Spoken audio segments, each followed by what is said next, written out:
حضرت امام زین العابدین یہ کربلا کے وہ شخص ہیں جنہوں نے سارا منظر اپنی آنکھوں سے دیکھا تھا. اتنے دکھ کسی کو نہیں پہنچے جتنے زینب اور زین العابدین کو پہنچے ہیں. سب منظر کھلی آنکھوں سے دیکھا. 14 سال کی عمر ہے, بیمار ہیں.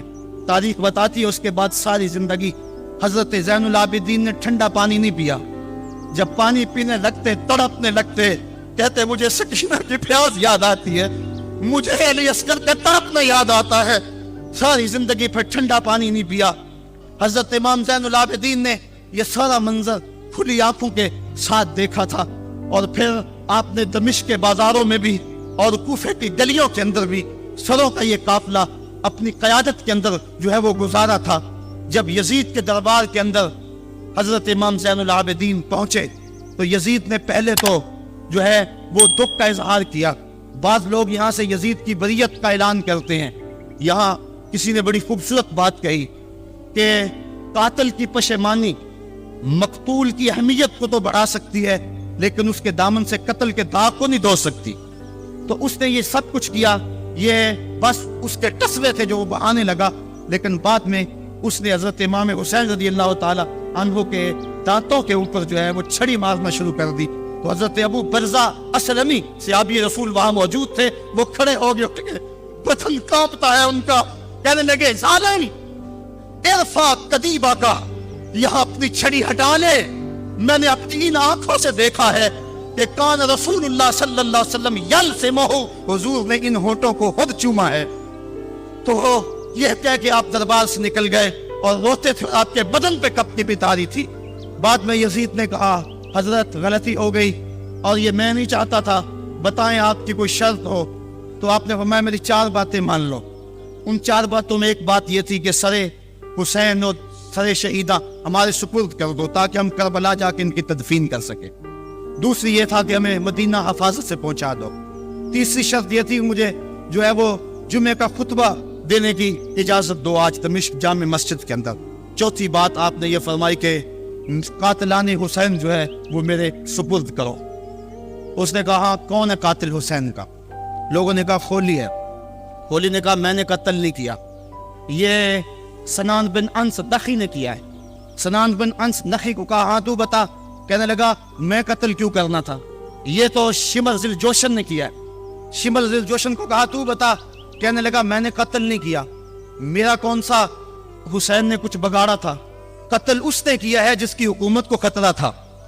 تو یہ ہے وہ ہے قاتل حسین کا. اب یزید کہنے لگا تمہاری یہ شرط تو میں پوری نہیں کر سکتا, یہ بات تو پوری نہیں کر سکتا, اب خطبہ دے لو. اب حضرت امام زین العابدین خطبہ دینے کے لیے کھڑے ہوئے. خطابت تو اس گھر کی لونڈی ہے, جب یہ بولتے ہیں تو حکمت کے موتی دولتے ہیں. جو ہی امام زین العابدین کھڑے ہوئے, 14 سال عمر ہے اور دمشق کی جامع مسجد ہے. یزید بھی بیٹھا تھا, یعنی سلطنت بھی تھے, عوام کا بھی ہجوم تھا. جب آپ نے خطبہ شروع کیا لوگ زاروں کے تار رونے لگے, اور آپ نے اہل بیت کے مناقب جب لوگوں کے سامنے رکھے تو یزید گھبرا گیا کہ کہیں لوگ میرے گریبان تک نہ پہنچے. اس نے مؤذن کو اشارہ کیا جلدی جلدی اذان پڑھو. تو جب اس نے کہا اللہ اکبر اللہ اکبر, تو حضرت شہزادہ زین العابدین نے کہا کہ اس کے اندر کوئی شک نہیں کہ اللہ سب سے بڑا ہے. جب شہادتین کا کہا اشہد ان لا الہ الا اللہ, حضرت امام زین العابدین نے اس کے جواب کے اندر کہا ہاں ہاں اللہ کے علاوہ کوئی معبود نہیں ہے, اس کی گواہی ہم نے خون سے دی ہے, ہم نے اپنے لہو سے دی ہے اس کی گواہی. اور پھر اس کے بعد جب اشہد ان محمد رسول اللہ پہ لفظ آئے تو حضرت امام زین العابدین نے کہا یزید دیکھ, اب اذان کے اندر تیرے نانے کا نام ہے یا میرے نانے کا نام ہے؟ آج بھی منبر پہ میرے نانے کا نام ہے. تو یزید مر گیا, اس کا نام مر گیا, اس کا تشخص مر گیا. حسین کل بھی زندہ تھا, حسین آج بھی زندہ ہے. حسین کربلا کے تپتے ہوئے ریگزار میں بھی زندہ تھا, کوفے کے بازار میں بھی زندہ تھا, اور دمشق کی جامع مسجد میں بھی زندہ تھا, مدینے میں بھی زندہ, مکے میں بھی زندہ, کابل میں بھی زندہ, کندھار میں بھی زندہ, قلعہ چنگی میں بھی زندہ, تورا گورا میں بھی زندہ, موصل میں بھی زندہ, بغداد میں بھی زندہ, غزہ کی پٹی میں بھی زندہ, فلسطین میں بھی زندہ. آج حسین کی زندگی اور حسین کا باقپن دنیا کو بتا رہا ہے, بش کو بتا رہا ہے تیرے منہ پہ تماچا حسین مارے گا. زمانہ بتائے گا کہ حسین کل بھی زندہ تھا, حسین آج بھی زندہ ہے. حسین کی فکر لے کے اٹھو اور پوری دنیا پہ چھا جاؤ اور زمانے کو بتاؤ کہ ہم حسین ابن علی کے سپاہی ہیں، صرف محرم کے دن آنسو بہا لینے سے کچھ نہیں ہوگا۔ کیا صرف محرم حسین کا مہینہ ہے؟ نہیں، پورا سال حسین کا ہے، پوری زندگی حسین کی ہے، پورے زمانے حسین کے ہیں۔ یہ صرف عاشور کا دن یا عاشور کی شب ہی حسین کی نہیں، سارے زمانے حسین کے ہیں۔ کل بھی حسین کا تھا، آج بھی حسین کا ہے، کل بھی حسین کا ہوگا۔ آؤ اٹھیں، قرآن کو لے کر کے حسین ابن علی نیزے کی نوک پر بھی چڑھ کے قرآن سنایا، اور آج ہم اسی قرآن کی دعوت کو لے کر کے اٹھیں اور حسین ابن علی کے پیغام کو گھر گھر پہنچ۔ روح کا جب وصال ہوتا ہے تو حضرت زید بن عبداللہ اپنے باغ کو پانی دے رہے ہیں تو کسی نے جا کے ان کو کہا کہ حضور کا انتقال ہو گیا ہے، تو انہوں نے یوں ہاتھ اٹھا کے کہا اللہم اذہب بصری حتی لا ارا بعد حبیبی محمد احدا، اے اللہ میری آنکھوں کی بینائی اچک لے، مجھے نہیں چاہیے یہ آنکھیں، حضور کے بغیر میں اب کسی اور کو نہیں دیکھنا چاہتا۔ اللہ تعالیٰ نے ان کی آنکھوں کی بینائی ان کی دعا پر جو ہے وہ واپس لے لی۔ کچھ لوگ ان کا حال پوچھنے گئے، جب پتا چلا ان کی بینائی چلی گئی ہے تو انہوں نے کہا بڑا افسوس ہوا ہے کہ تمہاری آنکھوں کی بینائی جاتی رہی، تو فرمانے لگے تمہیں افسوس ہوگا، مجھے تو کوئی افسوس نہیں، میں حضور کے چہرے کے بغیر کچھ دیکھنا ہی نہیں چاہتا۔ یہ پیار کی وہ انوکھی داستان ہے کہ جو آپ کو کائنات میں کہیں بھی نہیں ملے گی۔ حضرت حسان بن ثابت رضی اللہ تعالیٰ عنہ کے اشعار پڑھے جو حضور کے وصال پہ انہوں نے کہے ہیں، اس میں وہ فرماتے ہیں حضرت حسان بن ثابت، کاش کہ مجھے کالا سانپ لڑ جاتا اور میری زندگی کا خاتمہ کر دیتا۔ سیدہ فاطمہ کہتی ہیں صبت علیہ مصائب لو انہا صبت علی الایام سرنا لیالیا، کہ میرے اوپر وہ مصیبتوں کے پہاڑ ٹوٹ پڑے ہیں، اگر وہ مصیبتیں جو ہے وہ روشن پر پڑتی تو وہ بھی سیاہ راتیں بن کے رہ جاتی۔ تو یہ محبتوں کی کیفیت، انسان تو انسان رہے۔ وہ غضبہ نامی اونٹنی جس پہ حضور سواری کیا کرتے تھے تو وہ حضرت سیدہ فاطمہ کی دہلیز پہ سر رکھ کے باقاعدہ آنسو بہایا کرتی تھی۔ وہ یافور نامی حضور کا دراز گوش قبیلہ بنو سلیم کے کنویں میں چھلانگ لگا کے اپنا خاتمہ کر لیتا ہے، جب حضور چلے گئے ہیں تو ہم نے جی کے کیا لینا ہے۔ حضرت امام احمد بن حنبل نے اپنی مستد کے اندر لکھا ہے کہ حضور کے گھر میں ایک چھوٹا سا ممولہ تھا، جب حضور گھر آتے تو وہ کسی گوشے میں بیٹھ کے حضور کو دیکھتا رہتا، اور آقا کریم علیہ السلام جب گھر سے چلے جاتے اس طرح تو وہ مضطرب ہو جاتا، کبھی چارپائی پہ آ جاتا، کبھی چھت پہ، کبھی نیچے، کبھی دائیں، کبھی اوپر۔ جب آقا کریم علیہ السلام دوبارہ گھر آتے فساکانہ تو اس کے دکھی دل کو قرار آ جاتا۔ اور اگر محبتوں کی کہانیاں اور الفتوں کی دل آویز داستان کو چھیڑنے لگوں تو میں تمہیں ایک ایسی البیلی اور انوکھی کہانی سناؤں گا جس کو حضرت امام بخاری نے اپنی صحیح سند کے ساتھ روایت کیا ہے کہ مسجد نبوی کا ماحول ہے۔ آقا کریم علیہ السلام منبر پہ جلوہ فراز ہوئے، ابھی خطبے کا آغاز ہی ہوا ہے کہ ایک جانب سے سسکیوں کی آواز آنے لگی، کوئی پھوٹ پھوٹ کے رو رہا ہے۔ صحابہ دائیں بائیں دیکھتے ہیں، رونے والا نظر نہیں آتا، اور رونے والا اس درد سے روتا ہے کہ سینوں کے اندر کلیجے پھٹتے دکھائی دیتے ہیں۔ اس کے لہجے میں گداز اتنا ہے اور درد اتنا ہے کہ صحابہ دائیں بائیں دیکھتے ہیں، رونے والا نظر بھی نہیں آتا، لیکن اس کے رونے کی ہچکیاں اور سسکیاں زورا گداز ہیں، کلیجہ پگھلا دینے والی ہیں۔ اللہ اکبر۔ فنزل النبی صلی اللہ علیہ وسلم عن المنبر، حضور منبر سے نیچے اترے۔ آج پہلا دن تھا کہ حضور کے لیے منبر بنا تھا، حضور منبر پر بیٹھے تھے۔ پہلے کھجور کے ایک تنے کے ساتھ ٹیک لگا کے حضور واز کیا کرتے تھے، آج منبر بنا تو اس کو ایک سمت رکھ دیا گیا۔ رونے والا یہ وہ خشک تنا تھا جو حضور علیہ السلام کی جدائی کے اندر تڑپ رہا تھا۔ اس تنے حنانہ در ہجر رسول ظالمی نالت چوں اربا پہ عقول، رومی کہتے ہیں کہ اس تنے حنانہ عاقل لوگوں کی طرح سسکیاں لے کے رو رہا ہے۔ آقا کریم علیہ السلام آئے اور اس تنے کو حضور نے اپنی باہوں میں لے لیا۔ جس طرح کوئی بچہ بچھڑا ہوا ماں کی گود میں آ جائے تو اس کی گھگی بند جاتی ہے، اس طرح اس کی گھگی بند گئی اور آقا کریم اس کے اوپر اپنا ہاتھ پھیرتے رہے، اور بتدریج اس کی سسکیاں اور اس کا رونا کم ہوتا رہا۔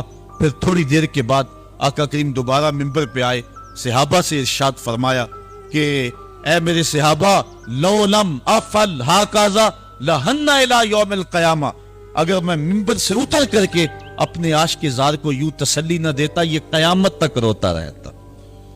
حضرت امام محمد بن سیرین ایک بزرگ ہوئے ہیں، آپ فرمایا کرتے تھے کہ جب حضور کی محبت کا عالم یہ ہے کہ خشک لکڑیوں کو بھی جدائی برداشت نہیں ہے، تو حضور علیہ السلام کے جو غلام ہیں پھر ان کی محبت کا عالم کیا ہوگا۔ کربلا کے میدان میں حضرت امام حسین کے پاس ایک شکی آیا اور بڑی دیدہ دہانی سے کہنے لگا کہ دیکھو فرات کی نہر، اس کی لہریں اور اس کی موجیں اپنی پوری روانی کے ساتھ بہ رہی ہیں اور تمہیں ایک گھونٹ بھی نہیں ملے گا۔ تو حضرت امام حسین رضی اللہ تعالیٰ عنہ جو پیاس کاٹ رہے تھے، آپ کا خاندان پیاس سے بیٹھا تھا اور اللہ پر صابر تھے، آپ غصے اور جلال میں آئے اور ایسے ہاتھ اٹھائے اور کہا مالک آل محمد کو تانے دے رہا ہے، حوض کوثر کے وارثوں پہ بات کر رہا ہے، اللہم امت ہو اتشانن، اے اللہ اس کو پیاسا مار۔ بس یہ لفظ زبان سے نکلنے تھے کہ اس کا گھوڑا بدکا اور رکاب میں اس کا پاؤں پھنسا اور وہ چیختا روتا رہا اور پانی پانی پکارتا رہا اور اس حالت کے اندر مر گیا۔ اگر ان کے ہاتھ اٹھ جاتے تو وہاں اس امتحان گاہ میں کوئی راستہ نکل سکتا تھا، لیکن حضرت امام حسین رضی اللہ تعالیٰ عنہ نے کوئی راستہ نہیں لیا، کوئی کمپرومائز نہیں کیا۔ آپ نے فرمایا کہ ایک ہی بات ہے کہ میں یزید کے ہاتھوں میں ہاتھ نہیں دوں گا۔ یزید کا اصرار یہ تھا کہ تم میری بیعت کر لو، میں تمہیں سب کچھ دوں گا۔ بہت سارے لوگ ہم نے دیکھے ہیں کہ جب وہ باطل کے خلاف کھڑا ہونے کی بات کرتے ہیں تو ان کی گفتگو میں بڑا تن تنا ہوتا ہے، ہم یہ کر دیں گے، ہم وہ کر دیں گے، لیکن جب حکومت وقت ان کا میٹر کاٹ دے تو پھر وہ یو ٹرن لے لیتے ہیں۔ وہ اتنی تکلیف بھی گوارا نہیں کرتے جو چمک چمک کے بات کر رہے ہوتے ہیں۔ میں سلام نہ کر لوں، بیٹوں کی گردنیں کاٹ دی گئی، حسین نے پھر بھی یو ٹرن نہیں لیا ہے، حسین نے پھر بھی راستہ تبدیل نہیں کیا ہے، استقامت کا کوہ گراں بنے رہے۔ اور اس امتحان گاہ میں حضرت امام حسین رضی اللہ تعالیٰ عنہ نے جس پامردی کے ساتھ، جس جرأت کے ساتھ قیام کیا، وہ تاریخ کا ایک انوکھا باب ہے۔ میں ایک بات کہا کرتا ہوں کہ لوگ سر بچانے کے لیے ہاتھ دے دیتے ہیں، لیکن امام حسین نے ہاتھ بچانے کے لیے سر دے دیا اور یزید کے ہاتھ میں ہاتھ نہیں دیا۔ یہ سرخروئی تھی جو انہوں نے کہا کہ یہ کیسے ہو سکتا ہے، آپ کے لفظ ہیں وَمِثْلِي لَا يُبَايِعُ، کہ میرے جیسے لوگ یزید جیسے لوگوں کے ہاتھ پر بیعت کیسے کر سکتے ہیں۔ یہ بات ذہن میں رکھیے کہ یہ جو مسلح کی امامت ہے یہ امامت صغرا ہے، چھوٹی امامت ہے۔ اس میں تو اگر امام کی داڑھی کا سائز چھوٹا ہو، حد شریعت سے کم ہو، تو اس کے پیچھے نماز نہیں پڑھی جاتی۔ اگر وہ اچھی طرح سے پاؤں نہیں لگاتا ہے تو اس کے پیچھے نماز نہیں پڑھی جاتی۔ اگر وہ فاسق مولن ہے تو اس کے پیچھے نماز نہیں پڑھی جاتی۔ اور جو مسلح کبرا، امامت کبرا کا امام ہے تو وہ جیسا بھی ہو اس کے ہاتھ پہ بیعت کر لیں گے۔ یہ آج کے دور کا مفاد پرست تو کر سکتا ہے جو قیمے والے نان پہ ووٹ دے دیتا ہے، جس کی رگوں میں محمد عربی کا خون ہے، بھلا اس سے یہ کیسے گوارا ہو سکتا تھا۔ آپ نے اعلان کرتے ہوئے کہا وَيَزِيدُ بْنُ الْمُعَاوِيَةَ فَاسِقٌ فَاجِرٌ قَاتِلُ النَّفْسِ مُعْلِنٌ بِالْفِسْقِ شَارِبُ الْخَمْرِ، یزید فاسق ہے، فاجر ہے، اعلانیہ فسق کرتا ہے، مسلمانوں کا قاتل ہے، شراب پیتا ہے۔ حسین ابن علی اس کی کیسے بیعت کر سکتا ہے؟ میں ڈٹ کے ڈنکے کی چوٹ پہ یزید کی بیعت کا انکار کرتا ہوں۔ اب اس کی قیمت کتنی دینی پڑے گی؟ جتنی بھی قیمت مجھے دینی پڑے وہ میں قیمت ادا کروں گا۔ میں تمہارے لیے ایک مثال پیش کرنا چاہتا ہوں، اور آپ نے وہ مثال، روشن مثال پیش کی۔ دیکھیے کربلا کے میدان میں حضرت امام حسین اگر نہ جاتے، کوئی راستہ لے لیتے، تو مجھے یہ بتائیے کیا آج ہمارے اندر موجود ہوتے؟ موت تو برحق ہے، لیکن آپ نے وہ راستہ اختیار کیا جو موت کا نہیں تھا، حیات کا تھا۔ حضرت امام حسین رضی اللہ تعالیٰ عنہ سرخرو ہوئے، وہ کامیاب ہوئے، وہ بامراد ہوئے۔ سب کچھ لٹا کر کے بھی پھر بھی حسین آج زندہ ہے. اور یزید کا نام سوائے دشنام کے باقی نہیں ہے. یہ شروع سے پیغمبر حسن و جمال حضور علیہ السلام کی توہین و تنقیص کو شعار زندگی رکھتے ہیں. تو ایک زمانے میں انہوں نے سازش کی اور آقا کریم کے روضہ اطہر سے حضور کے جسد اطہر کو چرانے کی سازش کی. اور جس کی حفاظت میرا رب کرے کون اس محبوب کا بال بیکا کر سکتا ہے. یہ جو کچھ ہو رہا ہے یہ ہمارا امتحان ہے. ورنہ جس کے سر پہ وارا فانا لاکا ذکر کا تاج میرے رب نے رکھا ہے بھلا اس کی شان کو کوئی گھٹا سکتا ہے. جدا ذکر خدا بلند کرے کیڑا جمعہ حسن و بند کرے. اس ذکر دا حافظ آپ خدا پڑھو لا الہ. خود اللہ حفاظت کرنے والا ہے ذکر کی. یہ تاج رب نے محبوب کے سر پہ رکھا ہوا ہے. اس لیے چاند کی طرف منہ کر کے تھوکنے سے چاند کی نوری کرنوں کو میلا نہیں کیا جا سکتا. تھوکنے والے کا اپنا منہ گندا ہوگا لیکن چاند کل بھی روشن تھا, چاند آج بھی روشن رہے گا. مدینے والے چاند کی عظمتوں کو کوئی گہنا سکتا ہی نہیں ہے کیونکہ جس کے سر پہ ورفانا لکا ذکر کی چادر میرے رب نے تان دی ہے اس کی عظمتوں کو کوئی گھٹا سکتا ہی نہیں ہے. یہ امتحان ہمارا ہے, یہ آزمائش ہماری ہے. اللہ اکبر. تو میں نے کہا کہ یہ سعادت مند لوگوں کا مقصوم ہوتا ہے. تو زمانے میں یہ سازش کی کہ حضور کے جسد اطہر کو روضہ انور سے نکال لیا جائے اور پھر باقاعدہ انہوں نے 2 اشخاص کو وظائف پڑھا کر کے داڑیاں رکھوا کر کے جبہ و دستار پہنا کر کے مدینے میں بھیجا صوفیاء کے, نیکوکاروں کے, علماء کے, زاہدین کے روپ میں. اور انہوں نے وہاں ایک جگہ کرائے پہ لے لی اور اپنی کارروائی کا آغاز کر دیا. وہ اپنے کمرے کے اندر سرنگ کھودتے اور روزانہ مٹی نکالتے, رات کے اندھیرے میں بقی کے قبرستان میں قبروں کے اوپر مٹی ڈال کے آ جاتے اور سارا دن تسبیح لیے اللہ اللہ کرتے رہتے. لوگ کہتے کہ یہ تو بڑے صالح لوگ ہیں اور پھر لوگوں کو خیرات بھی کرتے. لیکن کاروائیاں اور انداز یہ تھا, لباس خضر میں راہزنی کر رہے تھے اور یہ ڈاکو اور یہ راہزن لٹیرے ایک بہت خطرناک مہم پہ آئے ہوئے تھے. جب وہ بالکل قریب پہنچ گئے اور ایک روایت میں آتا ہے کہ حضرت عمر کے پاؤں کا انگوٹھا بھی ننگا ہو گیا. حضور علیہ السلام سلطان نور الدین زنگی کو خواب میں ملے اور ان کی شکلیں دکھائی کہ یہ 2 موذی مجھ کو تکلیف دے رہے ہیں. تو سلطان فوراً اٹھا اور کہا مدینے میں کوئی غیر معمولی واقعہ ظہور پذیر ہوا ہے. اور اس نے جلدی سے کچھ سواروں کو اپنے ساتھ لیا اور کچھ خزانہ ساتھ لیا اور فوجوں کو حکم دیا کہ وہ تیار ہو کر کے جلدی میرے پیچھے آئیں. مدینے میں پہنچ کر کے اس نے دعوت عام کر دی اور لوگوں کو کہا کہ آؤ میرے دسترخوان نعمت سے کھاؤ, اور لوگوں کو خیرات کرنے لگا. سارا مدینہ اس کے پاس آیا لیکن جو شکلیں اس نے دیکھی تھی اس کو وہ نظر نہ آئی. وہ بار بار پوچھتے تھا کوئی رہ تو نہیں گیا. لوگوں نے کہا کہ نہیں, سارے جو ہیں وہ آپ سے خیرات لے گئے ہیں. ہاں 2 شخص ایسے ہیں کہ جو بہت بڑے سخی ہیں, ان کو تو ضرورت ہی نہیں آپ کی دہلیز پہ آنے کی. بادشاہ نے کہا مجھے دکھاؤ وہ کون ہے. بادشاہ کو شک گزرا یہ وہی تھے. جب سامنے آئے تو بادشاہ نے فوراً پہچان لیا. کہا کہ میں تمہارے ڈیرے پہ جہاں تم رہتے ہو وہاں جانا چاہتا ہوں. بادشاہ تفتیش کرنا چاہتا تھا. جب دیکھا تو تسبیحیں لٹکی ہیں, مسلح بچھے ہوئے, قالین بچھے ہوئے ہیں. تو بادشاہ مسلح اٹھایا, قالین اٹھایا تو نیچے پھٹا تھا. جب پھٹا اٹھایا تو نیچے سرنگ تھی. پھر بادشاہ نے ان کو جانوروں کے پیچھے بندھوا کر کے چروا دیا.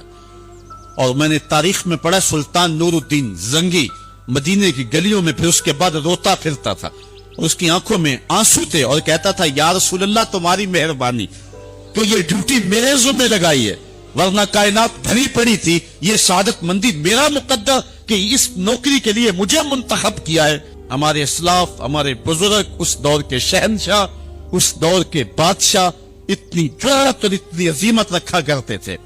اور آج ہماری کمزوریاں نے دشمنوں کو دلیر کر دی ہے. کبھی ایسا بھی اندھیر آیا تھا کہ سرے عام یوں توہین اور تنقیص ہوتی ہو پیغمبر حسن اور پیغمبر جمال کی, اور پھر 1 ارب 40 کروڑ انسان دنیا کے اوپر بستے ہو. یہ بھی زمانے نے دن دیکھنے تھے. اس وقت ہمارا المیہ یہ ہے کہ ہمارے پاس عالمی لیڈر کوئی نہیں ہے. عوام کے جذبے یقیناً دیکھنے کے. سیریا کے بچوں کو میں نے دیکھا کہ وہ چھوٹے چھوٹے بچے, انہوں نے ہاتھوں میں کتبہ پکڑا ہوا ہے, اور میں اس منظر کو دیکھ کر کے کتنی دیر تک سکتے میں رہا.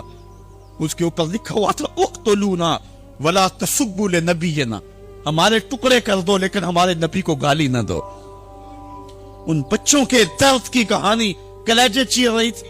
حضور علیہ الصلوۃ والسلام کی محبت عقل کا تقاضا بھی ہے، دین اور شریعت کا بھی تقاضا ہے۔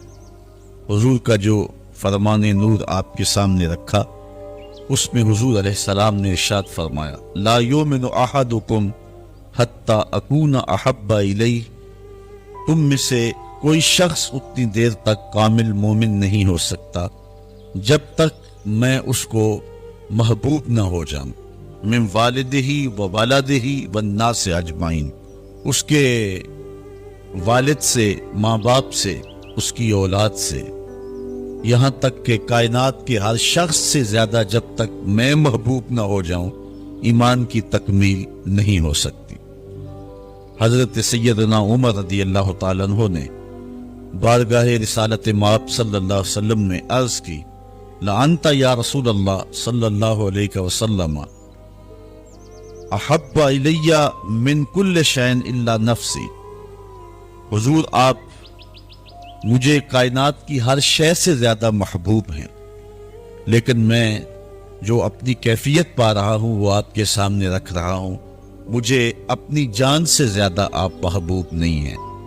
تو حضور نے ارشاد فرمایا، لا والذی نفسی بیدہ حتی اکون احب الیک من نفسک، عمر مجھے قسم ہے اس ذات کی جس کے قبضے میں میری جان ہے، اتنی دیر تک تمہارا ایمان مکمل نہیں ہوگا جب تک سب سے زیادہ میں محبوب نہ ہو جاؤں۔ حضرت عمر رضی اللہ تعالیٰ عنہ نے عرض کی، الآن احب الی من نفسی، حضور اب جو ہے وہ آپ مجھے اپنی جان سے بھی زیادہ آپ محبوب دکھائی دے رہے ہیں۔ حضور نے فرمایا، الآن یا عمر، عمر اب تمہارا ایمان مکمل ہو گیا ہے۔ تو جب تک کائنات میں سب سے زیادہ وہی محبوب نہیں ہو جاتے تو ایمان کی تکمیل نہیں ہوتی۔ آقا کریم علیہ السلام کی مجلس نور سجی ہے، حضرت انس بن مالک رضی اللہ تعالی عنہ روایت کرتے، ایک شخص آیا اور حضور کی خدمت میں عرض گزار ہوتا ہے، متی الساعہ یا رسول اللہ، اے پیارے رسول صلی اللہ علیہ وسلم قیامت کب آئے گی؟ اگر ایک طالب علم پوچھ رہا ہو کہ استاد جی امتحان کب ہوں گے، تو اس کا مطلب صاف صاف یہ ہے کہ اس نے بھرپور تیاری کر رکھی ہے اور بے چینی سے اسے امتحانات کا انتظار ہے۔ تو اس نے کہا، متی الساعہ، قیامت کب آئے گی؟ تو حضور نے اس کو جو جواب دیا، فرمایا، ما اعددت لہا، قیامت کا پوچھ رہے ہو، اس کے لیے تیاری کیا کر رکھی؟ تو شخص کا جواب سنتی، اس نے عرض کی، ما اعددت لہا من کثیر صلاۃ ولا صوم ولا صدقہ ولکن احب اللہ ورسولہ، میں قیامت کی تیاری کے لیے نمازوں، روزوں اور صدقات کی کثرت نہیں رکھتا۔ بعض ہمارے خطبہ جوش خطابت میں کہہ دیتے ہیں کہ اس نے کہا کہ یا رسول اللہ، نہ میں نمازیں پڑھی ہیں نہ میں روزے رکھے ہیں، یہ کیسے ہو سکتا ہے کہ ایک صحابی رسول ہو اور وہ نماز نہ پڑھتا ہو اور وہ روزے نہ رکھتا ہو؟ اس نے روزوں اور نمازوں کی کثرت کی نفی کی ہے۔ لفظ جو حدیث کے ہیں وہ یہ ہیں، اس نے کہا، ما اعددت لہا من کثیر صلاۃ ولا صوم ولا صدقہ، میرے پاس نمازوں اور روزوں اور صدقے کی کثرت نہیں ہے۔ اس بات پہ مجھے کوئی تیاری کی صورت میں ناز نہیں ہے کہ میرے پاس بہت ساری نمازوں کا ذخیرہ ہے، صدقات میں نے بہت سارے کیے ہیں، لیکن جو میری تیاری ہے وہ یہ ہے، ولیکن احب اللہ ورسولہ، میں اللہ اور اس کے رسول سے پیار کرتا ہوں، میری بس یہی تیاری ہے۔ تو اس جواب پر حضور علیہ السلام نے جو ارشاد فرمایا وہ سننے کے قابل ہے۔ آقا کریم علیہ السلام نے ارشاد فرمایا، انت مع من احببت، تو جس کے ساتھ محبت کرتا ہے اسی کے ساتھ ہوگا۔ فرماتے ہیں کہ پھر ہماری خوشی کی انتہا نہ رہی، اور ایمان لانے کے بعد صحابہ سب سے زیادہ اگر کسی قول پہ خوش ہوئے ہیں، کسی بات پہ بہت زیادہ انہیں فرحت ہوئی ہے، تو وہ اس بات پہ فرحت ہوئی ہے، انت مع من احببت، تو اس کے ساتھ ہوگا جس کے ساتھ تو محبت کرتا ہے۔ حضور نے ارشاد فرمایا، ان الرسالۃ والنبوۃ قد انقطعت رسالت اور نبوت اب ختم ہو گئی. فلا رسول آبادی ولا نبی آبادی، میرے بعد کوئی رسول بھی نہیں آئے گا، میرے بعد کوئی نبی بھی نہیں آئے گا. بہت سارے لوگ مختلف زمانوں کے اندر نبوت کے دعوے کرتے رہے اور اپنے انجام بد کو پہنچتے رہے. اور سب سے بڑا فتنہ جو پیدا ہوا وہ قادیان کا دجال مرزا قادیانی. پہلے تو اس نے یہ کہا کہ حضور علیہ السلام کے بعد نبوت کا اجرا ممکن نہیں ہے، اور اپنی ایک کتاب حمامۃ البشریٰ کے اندر اس نے کہا رب رحیم شان والے نے ہمارے نبی کا نام خاتم الانبیاء بغیر کسی استثناء کے رکھا ہے، اور ہمارے نبی نے لا نبی بعدی کے بیان سے اس کی تشریح کر دی ہے، جو طالب علموں کے لیے بالکل واضح ہے. یہ اس نے اپنی کتاب حمامۃ البشریٰ کے اندر لکھا. اس وقت تک اس کا پروگرام نہیں تھا کہ میں نے نبوت کا دعویٰ کرنا ہے. بعد میں آپ کی سیالکوٹ کی کچہری میں ہی وہ ملازم تھا، اور میں اگر تاریخ کے ابواب کھولوں تو بات لمبی ہو جائے گی. کچھ لوگوں کا انٹرویو ہوا، وہ کامیاب ٹھہرا، اور پھر اس نے پہلے راستہ ہموار کرنا شروع کیا، اور پھر ایک دن اس نے کہہ دیا کہ بعثنی اللہ علی راس المئۃ لأجدد الدین، اللہ نے مجھے صدی کے سر پہ مبعوث کیا ہے کہ میں دین کی تجدید کروں. مجدد بن بیٹھا. پھر کچھ وقت گزرا، اس نے کہا وَأَنَا الْمَسِيحُ الْمَوْعُودُ وَالْمَهْدِيُّ الْمَوْعُودُ، میں مسیح موعود ہوں اور مہدی موعود ہوں. یہ حقیقت الوحی کے اندر اس نے لکھا، روحانی خزائن کے اندر موجود ہے.